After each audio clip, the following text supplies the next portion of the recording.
Sanson, Tutema, Tiar Wheatley, and Nisigasun. Welcome to APTN National News. Prime Minister Mark Carney announced the creation of a new Indigenous Advisory Council this week. In partnership with the Major Projects Office, 11 Indigenous representatives from across Canada will help guide the regulatory and permitting process for developing projects. 7 First Nations, 2 Métis, and 2 Inuit leaders will sit on the council. The council, selected for their experience in major projects, Indigenous rights, and the regulatory space, is set to shape how the Major Projects Office works with Indigenous communities. The council's priorities include ensuring responsible resource management and providing equity ownership opportunities. Minister of Indigenous Services Canada, Mandy Galmasti, the first Indigenous person to hold the role, was in Saskatchewan for an event. She says that the IAC is not replacing consultation with Indigenous groups across the country. I also want to ensure that it is well understood that the Advisory Council is an advisory tool. It does not represent First Nations that are involved in the partnership process. They speak for themselves at the table. They are going to be the additional Indigenous voice at the table in speaking to development and building a strong Canada. The Quebec Environmental Law Centre filed an appeal with the Quebec Supreme Court to challenge the validity of Bill C-5, also known as the One Canadian Economy Act. Bill C-5 was passed under closure on June 26 by federal parliament. Its aim is to accelerate the development of mega projects deemed to be of national interest. According to the Quebec Environmental Law Centre, this law grants too much power to the government and endangers both democracy and environmental protection. The centre's executive director, Geneviève Paul, explains the reasons behind the legal challenge. This application is meant to complete the application that was filed in Ontario by First Nations, and we're arguing that the bill grants excessive powers to the government, and that it also such powers lead to the court losing its ability to control government decision, which is fundamental in a democracy, in addition to being able to circumvent environmental laws. So we believe it's important to act to make sure that the population's rights can be protected, and we hope that the tribunal will be open to our arguments. A new initiative designed to verify and promote First Nation businesses in Ontario was announced on Thursday in Timmins. Ontario's Minister of Indigenous Affairs and First Nations Economic Reconciliation, Greg Rickford, joined Ontario Regional Chief Abraham Benedict in the announcement of the Ontario First Nations Business Directory. Over the past year, the chiefs of Ontario and the province have been working together to create a reliable certified directory. Chief Benedict called the creation of the directory a milestone designed to showcase the various business capabilities of First Nations. He said certification of First Nations businesses will help as a tool to prevent possible fraud. Lots of controversy in the last little while around businesses taking opportunity to set asides or contracts that are designed for First Nation businesses, when at the end of the day, some of these businesses weren't even owned by our people. And so we're going to continue to make sure that we're verifying, working with leadership, that these are businesses that the community supports and are not people taking advantage of those opportunities that exist. The Yukon government has been working alongside First Nations for the last 4 years to develop new minerals legislation, which will eventually replace the territory's current laws. A First Nation and the Yukon Chamber of Mines voiced their opposition against the government's draft framework agreement recently, and now another First Nation is raising concern that its voice isn't being heard. Here's Sarah Connors with that story. Mining is the backbone of the Yukon's economy, but some of the territory's minerals legislation dates back to the gold rush era, and First Nations say it's time for an update. It's high time that the Yukon updated its minerals regime into the 21st century. Cue the new Minerals Draft Framework Agreement, which aims to recognize and respect Aboriginal treaty rights. The framework isn't a law, but is meant to outline the groundwork for an eventual bill. That includes things like First Nations providing written consent before the government can issue mineral rights on settlement land. But White River First Nation feels the framework marginalizes unceded First Nations like itself. There's provisions for consent on Category B settlement lands, but nothing, no corresponding provisions for unceded First Nations. White River says not helping matters is the fact that the government released the framework, which is currently embargoed, to a local media outlet through an access to information request.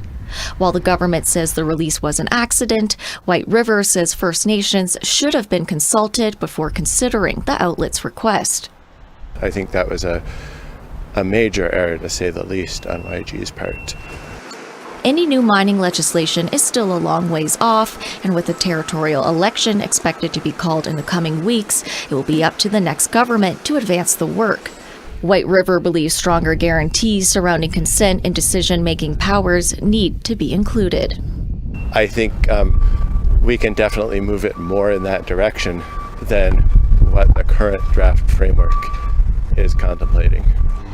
The Yukon government said in a statement it deeply regrets releasing the draft framework, and it plans to reach out to First Nations to find a path forward. It also says that as the election approaches, it recognizes that First Nations will consider whether or not to move forward with the draft framework, and it respects that conversations will continue with the next territorial government.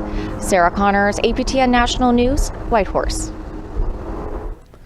And Manitoba's Premier Wab Kinew announced a $20 million investment on Friday to support the construction of a new home for the National Centre for Truth and Reconciliation. The NCTR is looking to raise $40 million to construct a permanent home for the centre. It will serve as a home for sacred entities and millions of historical records, including oral testimonies from the Truth and Reconciliation Commission.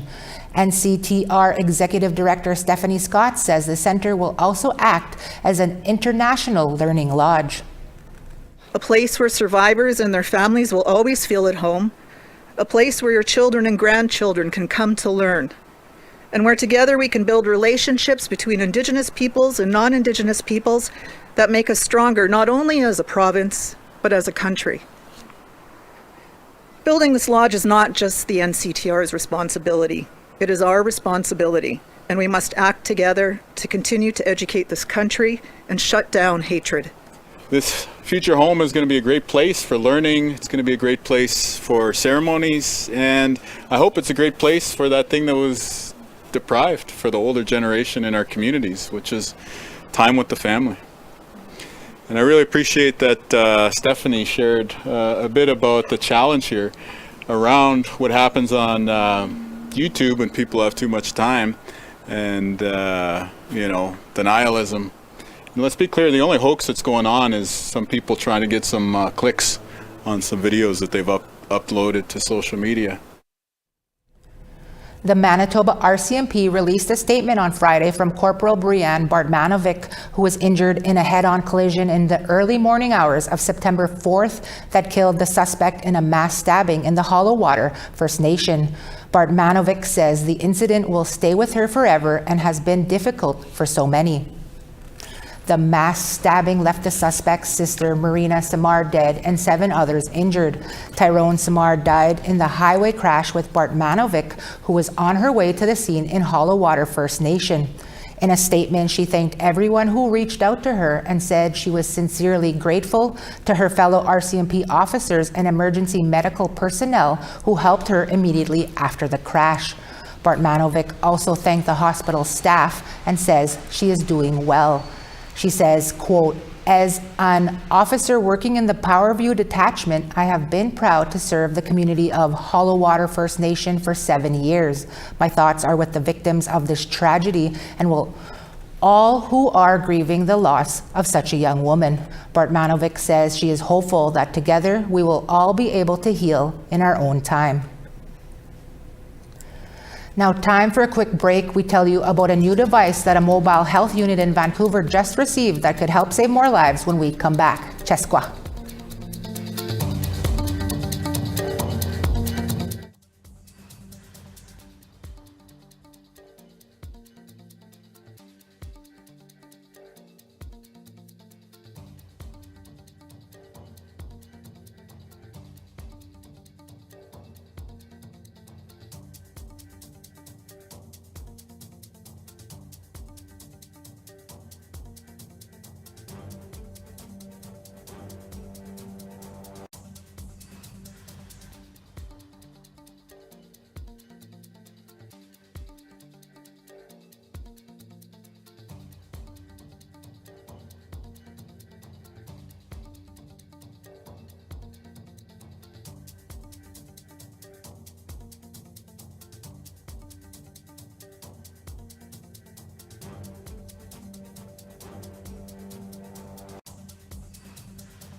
Pitigwe, Homeless Day Shelter Resilience Montreal is on the brink of running out of money yet again.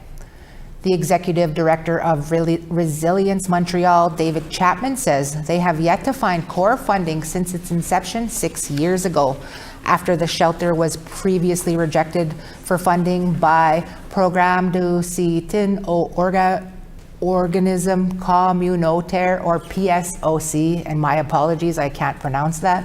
They are hoping things will be different this year. A recent report by the Office de Consultation Publique de Montreal, or OCPM, recommends that all 3 levels of government should be involved to improve the homeless problem in Montreal and to use all the tools at their disposal to support the implementation of additional resources. Resilience wrote a letter to all 3 levels of government asking for help. David Chapman hopes this 3rd application for core funding won't be rejected by PSOC again. Why is it that you have an organization like Resilience Montreal that's now been here for 6 years, has a 100% Indigenous board and more than 50% Indigenous staff, serving a lot of Indigenous clients around Cabot Square, and yet its core operational funding is still not there? Still not there. A mobile health clinic that helps people in Vancouver's downtown Eastside has just received a medical device that can help them potentially save more lives. APTN's Ryan Cunningham has this story. In 2019, in partnership with TELUS, Kilala Laylam launched this mobile health clinic, and since then has helped over 50,000 people, according to Executive Director Leah Walker. And so TELUS has been a partner with us because they came to us with this idea of a van, and we just said, yes, our community needs it. It provides medical care mostly, harm reduction, sometimes even cultural care, sometimes food, sometimes other supplies. Wound care is really big in our community right now. Anything like that.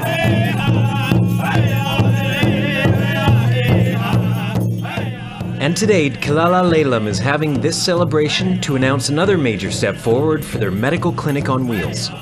We've added a new medical tool, and the medical tool is ultrasound. How it works is patients will see a doctor or nurse on board the van, and with the help of a cell phone with a special app, ultrasounds can be performed on the spot, with the image and results immediately available on a cell phone. Walker says this gives an opportunity for patients who are leery about going to a hospital to get quick results in diagnosing potential health complications. Carly Johnson from TELUS says that her corporation is happy to partner with such a good cause. It comes to Luma Society and to the shelter once a week on Tuesdays, and the shelter residents know to expect it. Just that in itself is breaking down a barrier and allowing them to stay connected to those vital and really high quality and trauma-informed healthcare services. Dolly Middleton has been homeless for many years and depends on this mobile medical clinic. I remember the first time that I seen it, the van came in, and I was like, what's that van there for, right? Oh, that's the medical van. They come in, there's doctors in there, nurses, and they do this, that, and the other thing. And I'm like, what? That's so cool. I mean, I need to go see them right now because I always miss my doctor's appointments, right? I'm always late. So it was really, really good for me because I can't get my appointments. I'm always late, and so to have something come right to you, it's so important. Dolly is no longer homeless, but still depends on the services of the mobile clinic. She says others should really take advantage of this opportunity. I think it would save a lot of people from losing their limbs because they don't want to go to the hospital or they don't want to do this or that. But I think if they just got to come into the van and seen it firsthand just on the phone like that, I think it might change a lot of their minds. And at this celebration, it's all about supporting community. Ryan Cunningham, APTN National News, Vancouver. September is Fetal Alcohol Spectrum Disorder Month, and September 9th was International FASD Day. The Lakeland Centre for FASD in Cold Lake, Alberta hosted a mocktail competition to help raise awareness. APTN's Chris Stewart was there. For a quarter of a century, the Lakeland Center for FASD helps mothers and families become aware of the dangers of drinking alcohol while pregnant. A fetus can suffer many issues, such as memory problems, delayed development, slow growth, and more. And the center says it affects well over 1 million Canadians. Lisa Murphy is the executive director. FASD affects 4% of the Canadian population.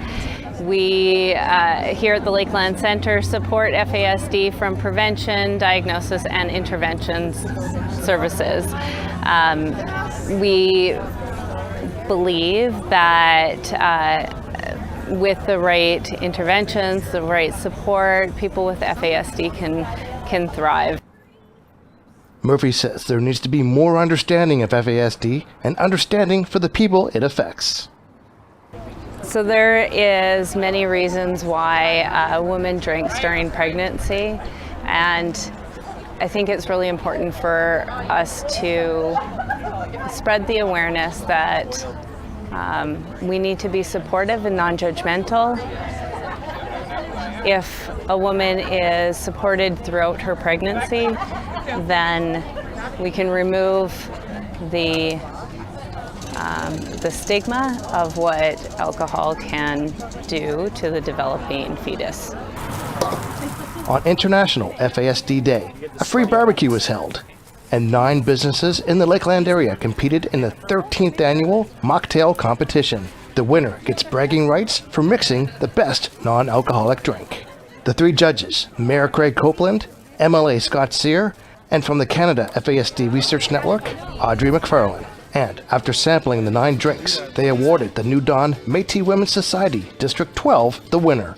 Their Métis Saskatoon Smash Mocktail had all the right ingredients. Carrie Goldsmith told APTN that it is important to raise awareness of FASD. You get a chance to support an agency that wants to bring awareness of FASD to the community and how important it is to promote healthy pregnancies.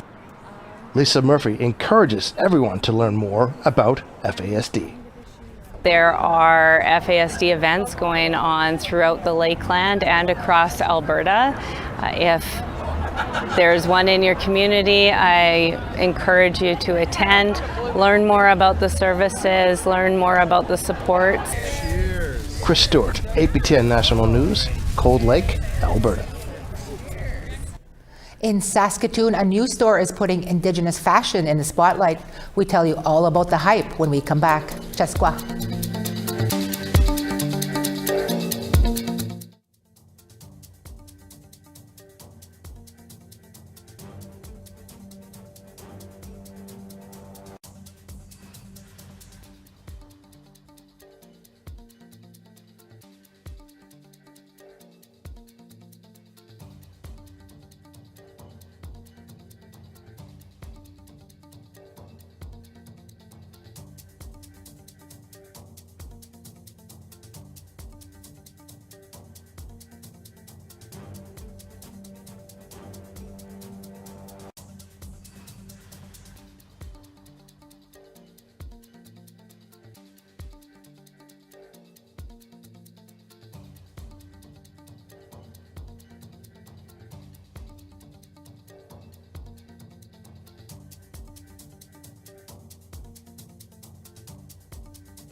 Tawau, welcome back. Time now for our photo of the day.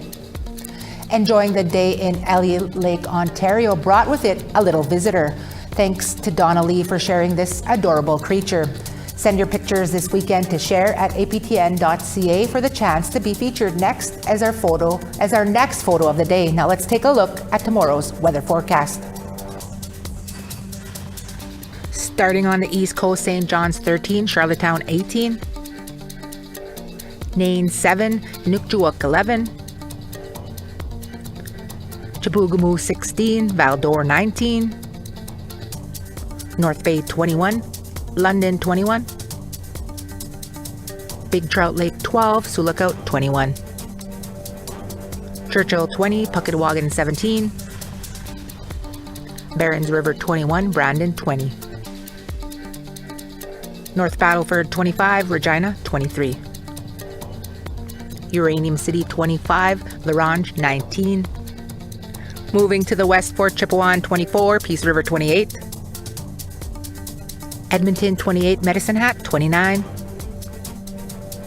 Bella Coola 18, Tofino 15, Dease Lake 14, Smithers 17, up north, Old Crow 6, Mayo 13, Norman Wells 12, Yellowknife 20, Inuvik 6, Colville Lake 9, Cambridge Bay 6, Chesterfield 10, Resolute 0, Iqaluit 8.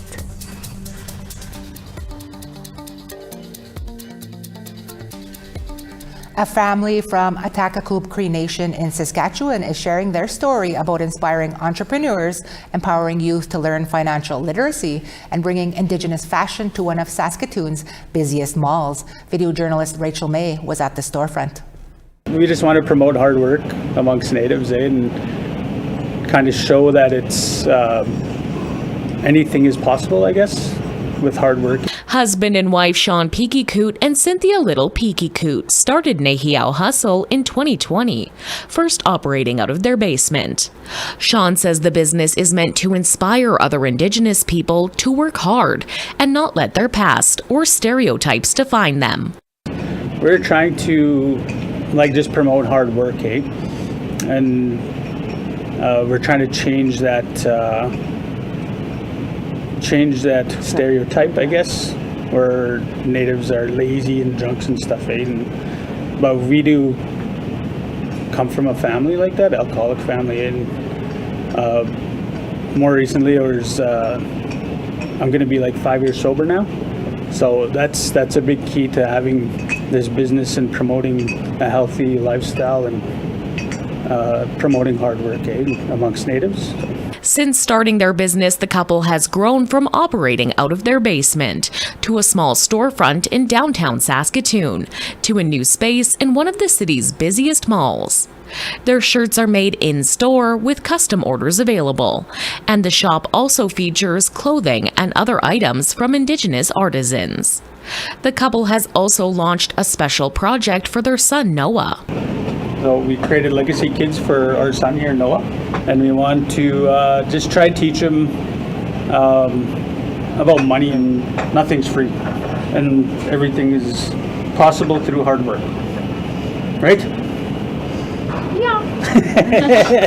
As for the artisans who sell their clothing at the store, Cynthia says the larger storefront created an opportunity to help others just starting their business journeys get off the ground. Oh, that was to help, we wanted to help them with a lower percentage. They don't have to, they just bring in their stuff as they sell, we give them percentage. She adds the store is open to everyone, Indigenous or not, to come in and support local Indigenous businesses. Because there's a lot of people that come in here and they say, oh, I like this, but is it okay for me to wear it? I'm like, absolutely. I was like, that's supporting, that's supporting Indigenous businesses. Yeah. You can find Nehiao Hustle at the Centre Mall in Saskatoon. Rachel May, APTN National News, Saskatoon. I need that crazy Res Girl shirt because you can't spell trouble without TR. Anyway, Kim Sullivan joins us now to tell us what's coming up on Nouvelles Nationales tonight. Hey TR, it's been quite the shuffle in the Quebec government this week, and that is definitely at top of mind for our chiefs and their battle against Bill 97. So that is top of show. A Quebec Centre filed a lawsuit with the Supreme Court of Quebec against Carney's Bill C-5 in their effort to protect the environment. We present you the first commercial Indigenous real estate agency, and we celebrate 40 years of French Indigenous theatre. All that at 6:30 Eastern tonight. See you then. And that's your news for this Friday. We made it through another week together. But don't worry and be happy because both Creason and Dennis are back on Monday. Until then, from all of us at APTN, Egasi, Kitom, Kawapamittananaw.